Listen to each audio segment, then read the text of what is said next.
Bonjour à tous, bienvenue dans cette nouvelle vidéo. Aujourd'hui, on va parler Ligue des Champions, on va faire des pronos preview des demi-finales Arsenal PSG et Barça Inter, aller et retour.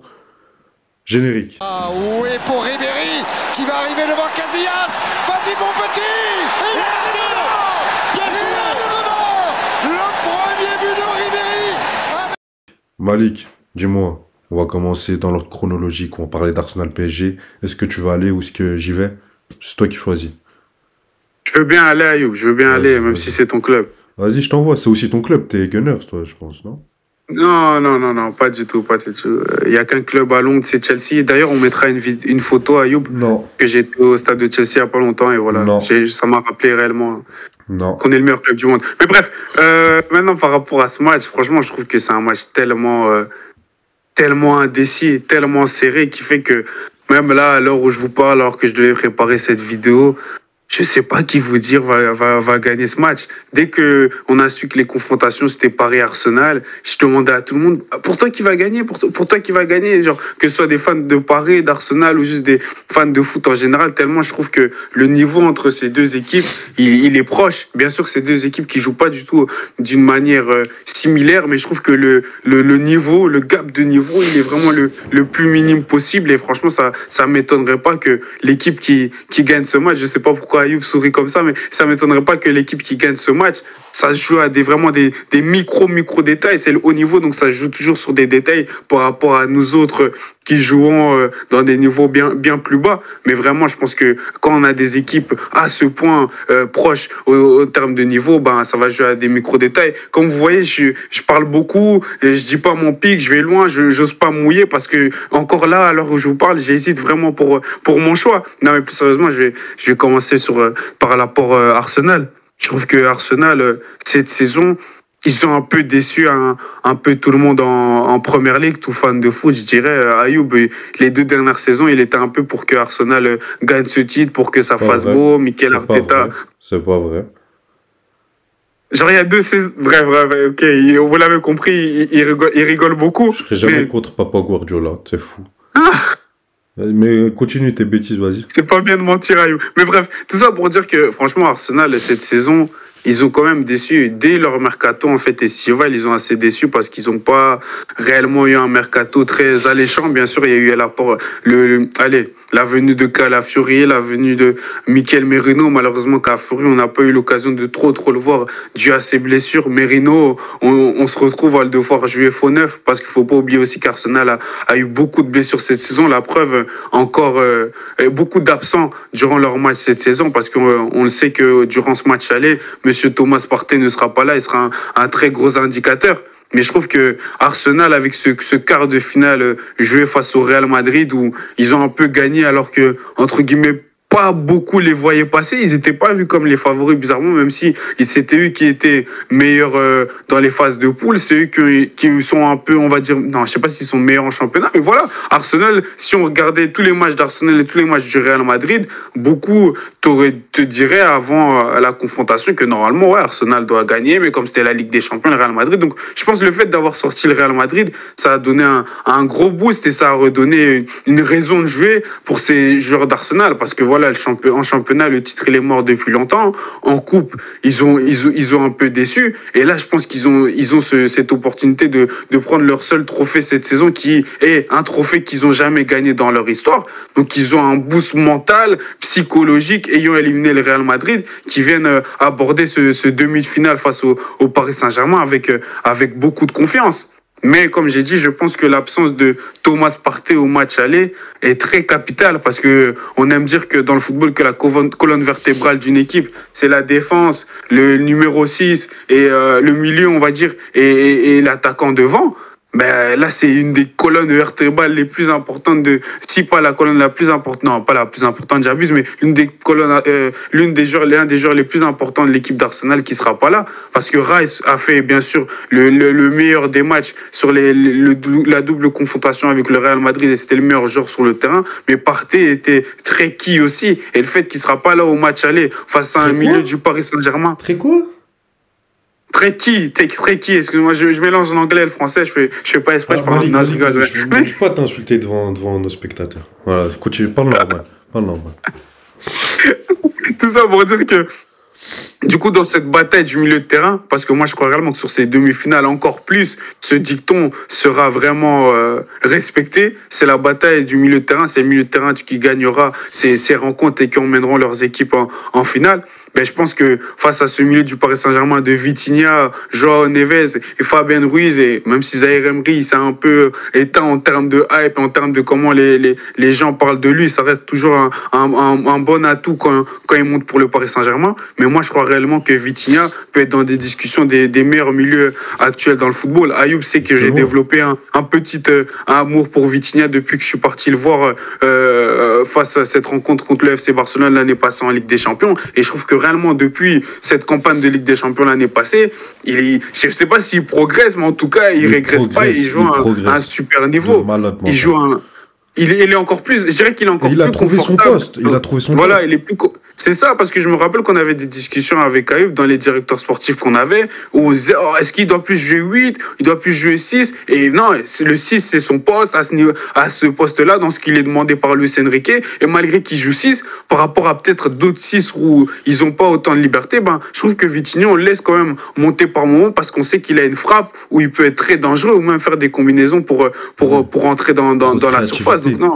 Donc non, franchement, Vitinha, je trouve qu'il peut être très important. Et je crois qu'entre lui et Rice, si on rentre dans le match-up, si on rentre pour faire cliquer, dans le match-up entre Rice et Vitinha, j'ai envie de mettre ma pièce sur Vitinha. Quoique, on ne sait pas, Rice, il va peut-être continuer sur sa pente exceptionnelle qu'il a eue contre le Real.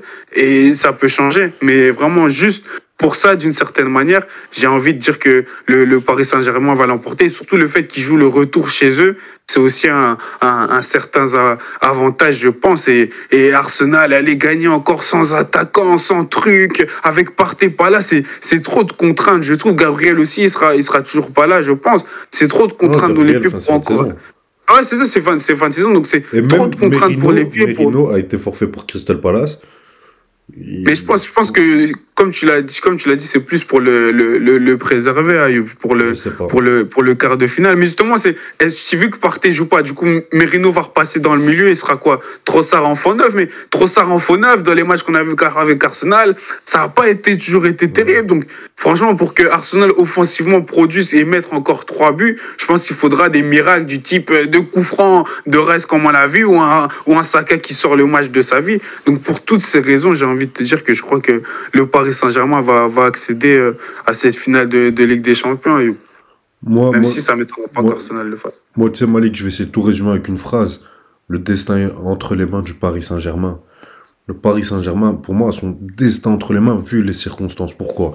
Parce que là, on voit un PSG, pour moi, en Ligue 1, qui est un peu en train de retomber sur ses travers du début de projet, voire même du début de saison, avec énormément d'occasions. Tu penses pas que c'est l'aspect... Excuse-moi, je te coupe, c'est juste pour te compléter sur ça. Tu penses pas que c'est l'aspect que vous avez déjà gagné le titre et vous êtes déjà concentré sur la Ligue des Champions? C'est vraiment qu'on rate, que t'as certains joueurs, Kvara, Dembélé, qui devront rehausser leur niveau, parce que là, ça commence à être en dessous des attentes. Donc non, t'as le PSG qui retombe dans ses travers, t'as un PSG, on a un gardien, on peut avoir le meilleur comme le pire, on sait pas, ce sera pile ou face avant le match. Espérons que ça tombe du beau côté pour le Paris Saint-Germain. On a un gardien, on a parlé de la qualité des coups de pied arrêtés d'Arsenal, qui peut te plomber. On a un Nuno Mendes qui peut te faire une double confrontation face à Mohamed Salah, où il va le tuer, il va l'annihiler, il va lui dire au revoir, t'es pas le meilleur joueur du monde. C'est ma double confrontation cette semaine. Comme il peut te faire 2 erreurs qui vont te coûter 2 buts. Même s'il a énormément progressé défensivement, on l'a vu cette saison, j'espère que ça va aller dans ce sens-là, mais on l'a vu contre Aston Villa, lui aussi peut retomber dans des travers. Maintenant, t'as une équipe du PSG qui a quand même le vent en poupe, qui a une certaine confiance en Ligue des Champions, et que s'ils arrivent à mettre tout ça en œuvre, je pense qu'ils peuvent faire un très très gros match. Maintenant, il y a aussi la question du choix Barcola ou Doué.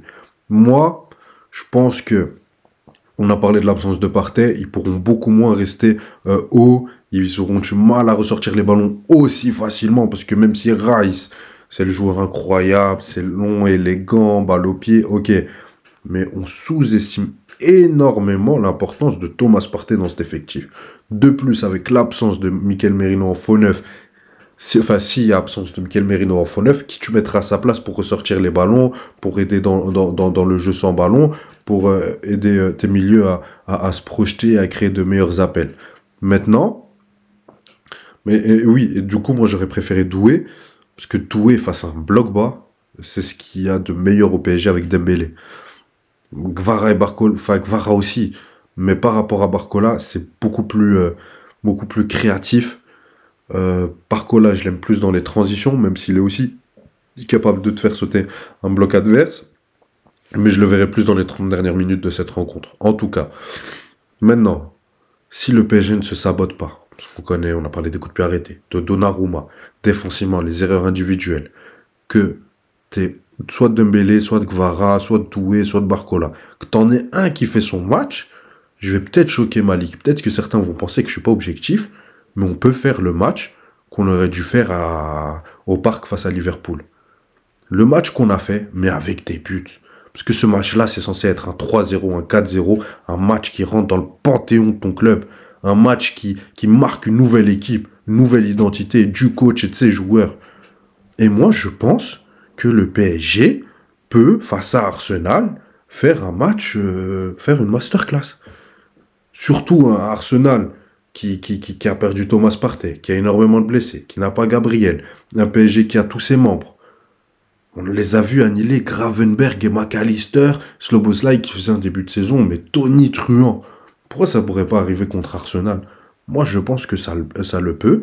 Joao Neves et Vitinha, les automatismes progressent. Même Fabien Ruiz, c'était notre meilleur joueur sur le retour face à Aston Villa.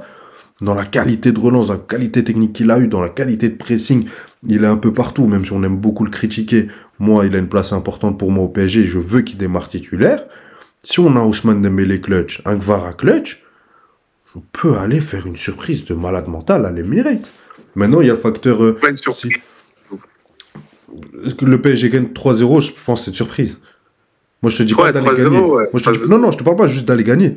Moi, je vois le PSG gagner à l'Emirates. Mais je pense que le PSG peut faire un match de malade. Je pense. Et je pense que c'est ce qui va arriver. Sauf s'il se sabote.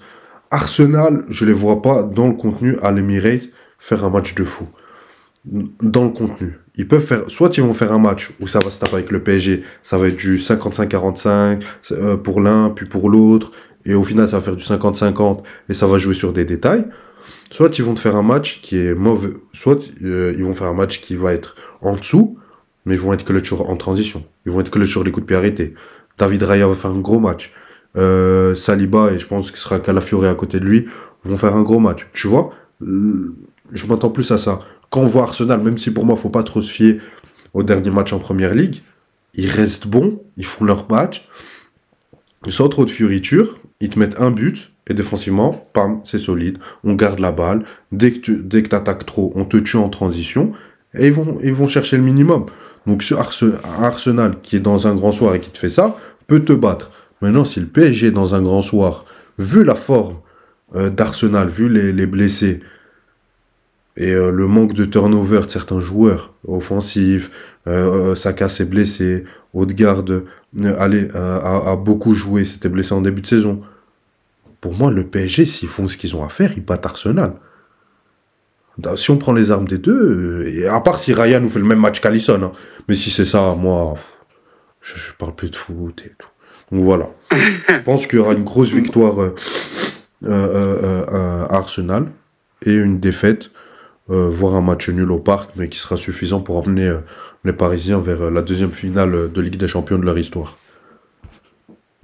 Je sais pas si tu veux dire autre chose. Non, j'ai mis à deux. Comme ça, alors moi, je suis pas le plus d'accord. Enfin, en tout cas, je vois pas comme Ayoub du tout une grosse victoire d'Arsenal. Comme je vous ai parlé au début, je pense que le niveau de ces deux équipes est beaucoup trop... c'est pas similaire, mais tellement l'écart entre les deux équipes est tellement mince que ça m'étonnerait vraiment qu'il y ait une fessée d'un côté comme de l'autre. Et c'est pour ça que ça m'étonnerait pas que le premier type physionomie de match que Ayoub a dit, où le PSG ne s'impose que 2-1 ou 1-0, ou limite 3-2 si c'est un match un peu plus spectaculaire, mais sur des erreurs, par exemple, comme on a vu de Saliba, parce que voilà, il y a eu son erreur contre le Real où Vinicius marque, mais encore ce week-end, par exemple, contre Crystal Palace, il a fait, et c'est très rare que Saliba non seulement fasse une erreur comme ça de relance dans un match, mais qu'il le fasse comme ça sur deux matchs entre guillemets consécutifs. C'est hyper rare. Donc je me dis pas que c'est lui qui le fera, mais je veux dire ça peut être une erreur de Kivior, de Lewis Kelly, etc. Et je pense réellement que c'est comme ça que le PSG peut faire mal à cette équipe d'Arsenal, parce que malgré que, comme tu le dis, Arsenal, quand ils marquent, ils aiment bien après pas emballer le match, mais plutôt garder le ballon, rester tranquille, gagner du temps, gagner des corners, etc. Je crois que malgré tout, en jouant à la maison, ils essaieront dans des périodes dans le match de jouer un peu plus haut. Et je trouve que cette équipe du Paris Saint-Germain, et c'est pour ça que ça ne m'étonnerait pas si Luis Enrique fasse jouer Barcola, qu'en transition, certains de vos buts en Ligue des Champions sont arrivés. Ça me fait rire comment Ayoub sourit. Je ne sais pas pourquoi. Et on dirait qu'il est déjà emballé pour ce match qui arrive déjà demain. Je pense à Désiré Doué. Je suis ému. C'est sûrement Désiré Doué qui lui fait ça, mais comme j'ai dit, ça m'étonnerait vraiment pas que sur une erreur, sur une perte de balle dans le milieu, et imaginons de Arsenal, que le Paris Saint-Germain marque, et que Dembélé doit être clinique, parce que clairement, si le PSG n'est pas clinique comme ils l'ont été en championnat, comme tu l'as dit, face au cours du match face à Nice, clairement, c'est la Ligue des Champions, ça va pas passer. On l'a vu la saison passée, une autre demi-finale où le PSG était un peu vu comme l'équipe favorite, bien plus que contre Arsenal. Le PSG avait mis 0 but sur les 2 matchs. Et je dis pas qu'on est très loin de cette possibilité, mais franchement, ça peut arriver. Mais je pense pas que ça va arriver. C'est pour ça que je crois que le PSG, le premier match, va s'imposer de manière très compliquée, mais dans un match très équilibré, en gagnant soit un 1-0 ou un 2-1. Et comme Ayoub, je vois plus un match nul au retour, parce qu'Arsenal essaiera de pousser, mais je crois pas qu'Arsenal a assez les armes pour aller mettre 2 buts ou 3 buts, voire 4 buts à l'extérieur. Peut-être 2 buts, peut-être pas, vu qu'ils ont mis 2 buts le dernier match, mais je veux dire un 3 buts ou 4 buts s'ils courent vraiment derrière le score pour mettre un score au Parc des Princes. Donc franchement, c'est ce que je vois au cours de cette confrontation, mais ça va être des bons matchs en tout cas. Ça, ce qui est sûr, c'est que je pense qu'on aura des beaux matchs. Ok, vous dites-nous ce que vous voyez. Maintenant, on va passer à un autre match. Je vais commencer ma ligue, je suis désolé. Ça va être un très très gros match. Ça va être soit le Barça, soit l'Inter. Il y a une équipe qui peut faire le triplé. Il y en a une qui est peut-être en train de tout perdre cette saison, avec une défaite face à l'AS Rome, qui lui fait perdre sa première place ex-aequo avec le Naples, avec Napoli, et qui a perdu en demi-finale de Coupe d'Italie 3-0 face à l'AC Milan. Là, il reste un titre, enfin, il reste 2 titres, parce que le Scudetto n'est pas joué, mais un gros titre à aller chercher. Demi-finale face au Barça, le Barça qui fait une saison historique, où ils ont pris la Copa del Rey, ils vont sûrement prendre la Liga, ils peuvent prendre aussi la Ligue des Champions. En tout cas, là, maintenant, ils peuvent se qualifier pour la finale. Qui va se qualifier? Moi, ceux qui me regardent de l'Agora BXL, vous allez m'insulter. Oui, Ayoub, t'es hypocrite. Ayoub, t'es schizophrène. T'es beaucoup plus... Vous allez écouter mon développement jusqu'à la fin et vous allez vous taire déjà. Merci. Oh. Bon. Qu'est-ce qui se passe? Tais-toi. Bon. Globalement, si on prend le match et qu'on est brut sur l'analyse comme je l'ai été, qu'on voit une Inter qui est une équipe, mais franchement, moi, elle me régale à voir. C'est une des équipes que je préfère regarder en Europe, tant tactiquement, c'est une machine, tant individuellement, il y a des joueurs qui me font kiffer. Nicolo Barella, Lautaro Martinez, même un Marcus Thuram, Çalhanoğlu dans son intelligence de jeu, l'autre Pitbull là, qui court à 10 000, Di Marco. Je pensais pour moi que c'était l'équipe parfaite pour battre le Barça. Pourquoi? Parce qu'ils ont un système de sortie de balle, de contre-attaque, de contre-pressing pour ensuite te piquer, te tuer, qui est pour moi le meilleur en Europe. Avec peut-être celui du PSG, du Barça, mais le meilleur pour battre le Barça, vu la manière dont ils exploitent la largeur, avec les dédoublements de Barcola, de Barella, Dumfries, la manière dont les neufs vont prendre la largeur aussi, dont Bastoni peut monter dans le demi-espace gauche et distribuer des caviars. Donc oui, pour moi, c'était l'équipe parfaite pour battre le Barça. Maintenant, il y a un problème, c'est qu'en fin de saison, j'ai l'impression, et c'est ce que je pense, je l'ai dit dans la vidéo qu'on a faite le before en preview de Naples, l'AS Roma et non, de Inter AS Roma et de Naples Torino, pardon. Je voyais l'Inter faire un match nul, toi aussi. Moi, je voyais l'Inter tout perdre cette saison, et c'est ce que je vois maintenant. C'est ce qui m'inquiète. Je vois une Inter fatiguée, en perte de confiance, face à une équipe du FC Barcelone, où c'est tout l'inverse. Ils viennent de prendre un titre, ils ont faim, ils sont premiers de série de Liga, ils sont en pleine confiance. Donc voilà, et en plus mentalement, moi je vois un Barça quasiment immortel. Combien de fois dans les matchs, je les ai vus galérer, tu vois que ils ont passé aussi un cap mentalement. Malgré les déroutes qu'ils ont subies les dernières saisons en Liga, en Ligue des Champions, le 8-2, ce qui se passait à Rome, ce qui s'est passé à Anfield. Là, je vois une autre équipe, une nouvelle ère. Maintenant, est-ce que c'est déjà bouclé pour le Barça? Non. Attention, on a une équipe de l'Inter énorme. Je pense qu'il y a quand même des failles dans ce FC Barcelone. Je pense que sur des coups, tu peux leur faire très très mal. Défensivement, sur des transitions, tu peux les tuer. Quand je vois ce que Bellingham a fait samedi soir face à Pedri et De Jong, je pense que si Barella, la qualité qu'il a dans son pressing, dans la qualité technique qu'il a pour vite lancer les mecs devant, je pense que là, il peut faire très mal au Barça. Donc pour moi, je suis très allez, partagé, même si je pense que le Barça maintenant, vu ce qui s'est passé la dernière semaine, ça m'a vraiment fait changer d'avis. Je pense que le Barça, s'ils font leur match comme ils devraient le faire, vont gagner cette double rencontre, pour moi, comme je l'ai dit pour le PSG. Maintenant, attention, pour l'Inter, comme Arsenal, ils ont des armes, de grosses armes. C'est une des meilleures équipes en Europe. Ils peuvent te tuer, ils peuvent contrôler le jeu, le calmer. Ils peuvent défendre en bloc bas, et tu pourras faire tourner la balle autant que tu veux, essayer de dribbler, tu ne passeras pas. Donc ça va être une double confrontation très difficile. Maintenant, le Barça est capable aussi de faire un très gros match face à l'Inter chez eux mercredi. Et c'est ce que je vois. Je les vois faire un gros match. Maintenant, l'Inter, ils devront résister, respirer. Respirer, serrer les fesses.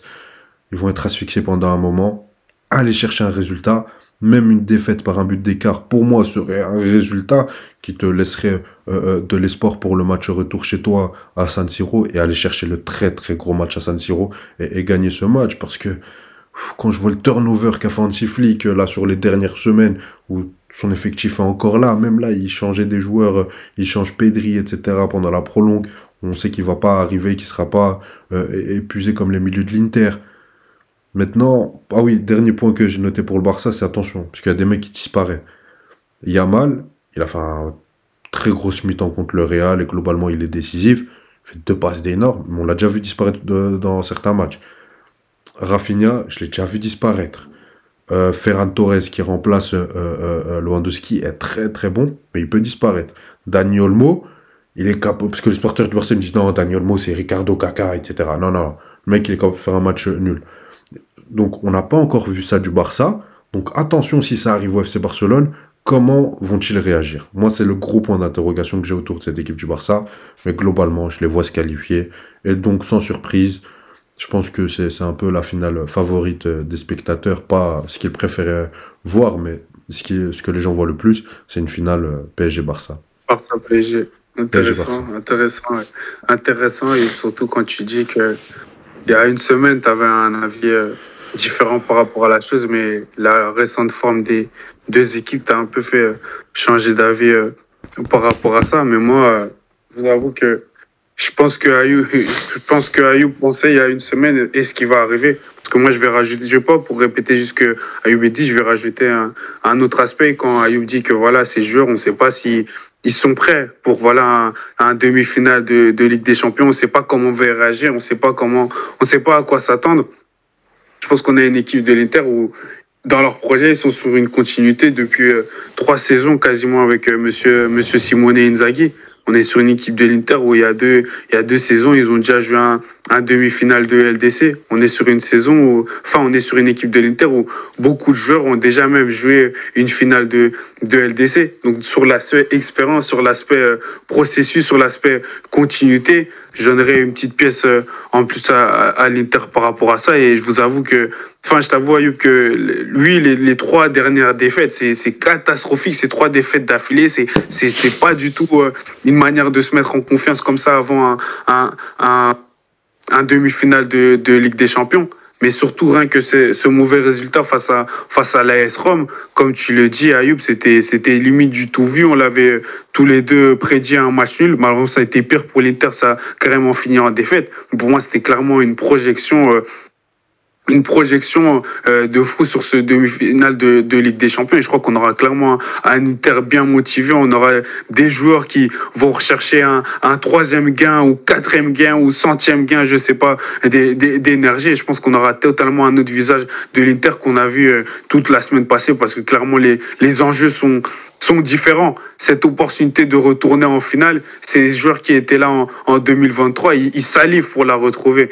Le coach Simone Inzaghi, il salive pour la retrouver. Et moi, je t'avoue que, Ayoub, comme tu le dis, le Barça est dans une période où tu as l'impression que cette saison, peu importe les coups qu'ils prennent, peu importe les buts qu'ils encaissent, ils trouvent toujours une solution pour revenir et même gagner les matchs. Quand ils font un 4-3 contre le Celta Vigo, quand Lamine Yamal, tu vois, quand le Real mène 2-1, on se dit, oh, c'est bizarre. Non, le Barça arrive à faire en sorte de quand même revenir dans le match, aller chercher une prolongation, gagner avec un but de Jules Koundé. T'as l'impression que c'est ce genre de saison, comme tu le dis, Ayoub. Mais moi, je t'avoue que la deuxième mi-temps face au Real m'a énormément inquiété. Parce que, au-delà de que Pedri, comme tu l'as dit, était sûrement fatigué et que même avant je sais plus si c'était en prolongation, avant la prolongation, que Anti-Flick décide de le sortir. T'as parlé de Pedri, mais moi j'ai envie de parler aussi de Frenkie de Jong. Parce que je pense que si le Barça veut se qualifier pour aller en finale de Ligue des Champions, face à ce milieu de l'Inter avec Barella, Çalhanoğlu, Mkhitaryan, Tijon, en fonction de qui Simone Inzaghi mettra, Frenkie de Jong devra être au niveau. Frenkie de Jong devra élever ce niveau. Il pourra pas se permettre d'être juste suffisant, d'être juste là, de faire ses petites passes, de revenir en arrière, de garder son pourcentage de passes réussies. Oh, non, on aura besoin qu'il salisse, on aura besoin qu'il aille dans les tacles, on aura besoin qu'il fasse les courses. Parce que oui, bien sûr, on s'imagine qu'à un moment, le Barça sera plus dans le camp de l'Inter, mais à un moment, l'Inter aussi va pas hésiter à ajouter. Oh, ne rentrons pas dans la caricature à croire que l'Inter va juste jouer bas et il va tuer que sur transition. Non, l'Inter aura des périodes où ils auront le ballon, ils vont faire 30 à 35 passes avant de marquer, comme on l'a vu au match aller sur le but de Lautaro face au Bayern Munich. Je crois que l'Inter avait fait 30 ou 35 passes de balles pour se créer cette situation. Donc non, il y a de la créativité, il y a de la qualité dans cette équipe, et les milieux du FC Barcelone, que ce soit Pedri, De Jong et le 10 qui jouera avec eux, que ce soit Fermín López ou Dani Olmo, aura besoin de faire les efforts. Maintenant, tu as parlé du facteur X pour moi qui peut être pour le Barça. C'est un Dani Olmo. S'il nous sort les performances qu'il nous avait sorties à l'Euro, comme il l'avait fait contre la France, etc., ça peut être très, très avantageux pour le FC Barcelone. Mais moi, je te mens pas que ça m'étonnerait pas. Enfin, c'est pas ça m'étonne pas, mais je vois vraiment l'Inter gagner. Ça m'étonnerait pas que la première mi-temps, ça m'étonnerait pas que l'Inter gagne cette rencontre. Se qualifie déjà. Et même s'il ne gagne pas cette rencontre, qu'il ressort du Camp Nou avec un match nul, que le Barça aura le ballon.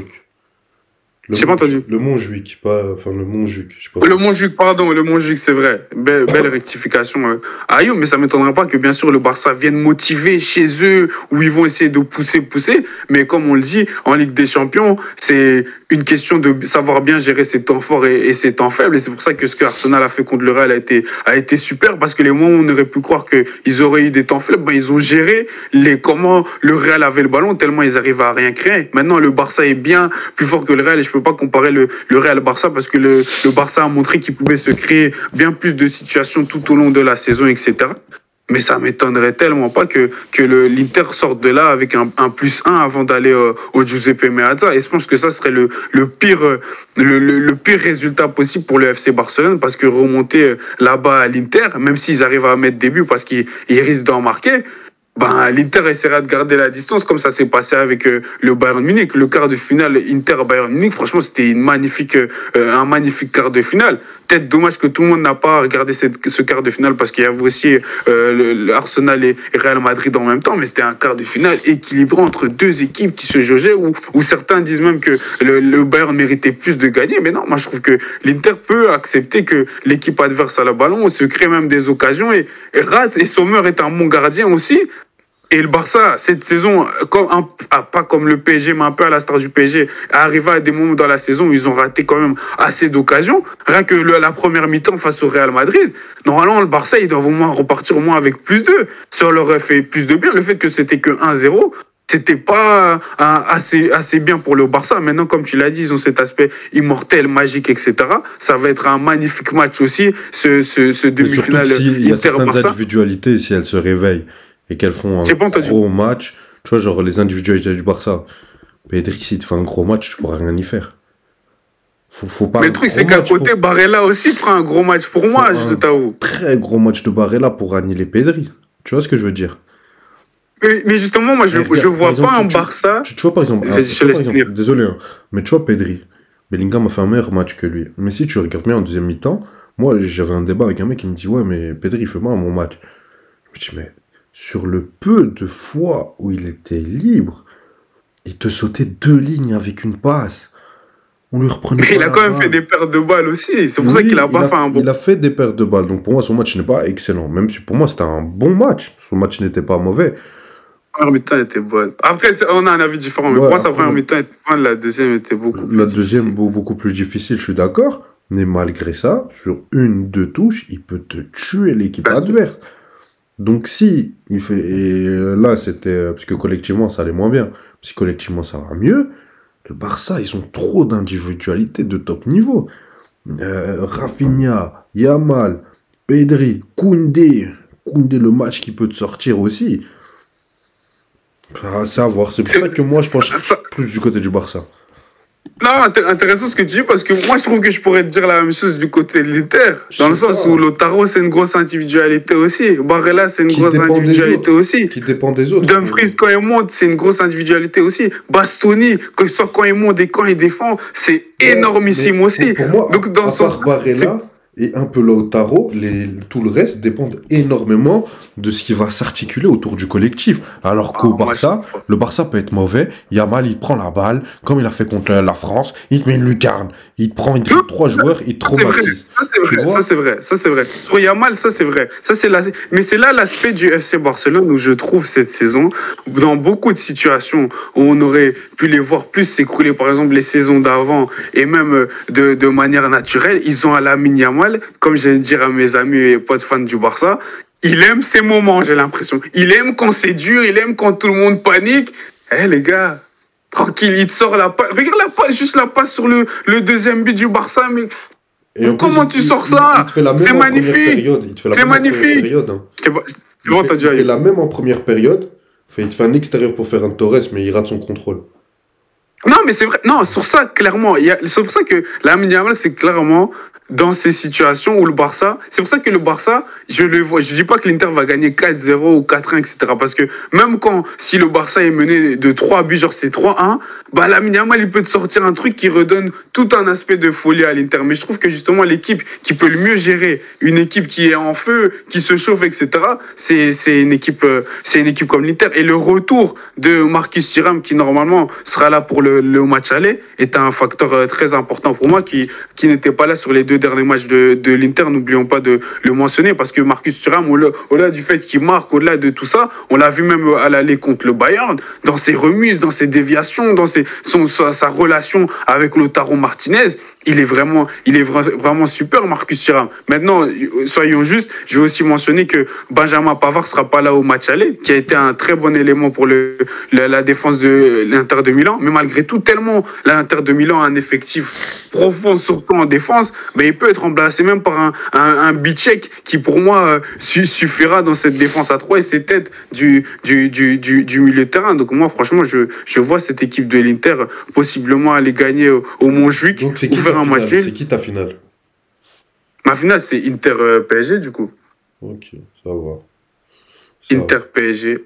Et je suis plus sûr que l'Inter gagne plutôt que le PSG batte l'Arsenal. Ah ouais. Pour moi, c'est moins... Allez, le gap, il n'est pas aussi... Allez, comment on appelle ça? Tu vois ce que je disais par rapport au niveau entre les deux équipes? Je trouve que c'est pas... Bien sûr, c'est proche. Ouais, voilà. Bien sûr, c'est hyper proche. Le Barça est une des meilleures équipes cette saison, si pas la meilleure. Mais je crois réellement que l'Inter, comme on regarde pas tous la Serie A, on sous-estime énormément l'Inter et je crois qu'ils vont le montrer à l'Europe sur cette double confrontation. Ok. Bah, en tout cas, vous, dites-nous ce que vous voyez, quelle finale vous voyez. N'hésitez pas à vous abonner, à activer la cloche, un petit like, ça coûte rien, ça nous fait plaisir. Et un grand merci si vous avez tenu à ces 35 minutes où on a dit que des dingueries. Allez, merci à toi, Malik. Salut. Ciao.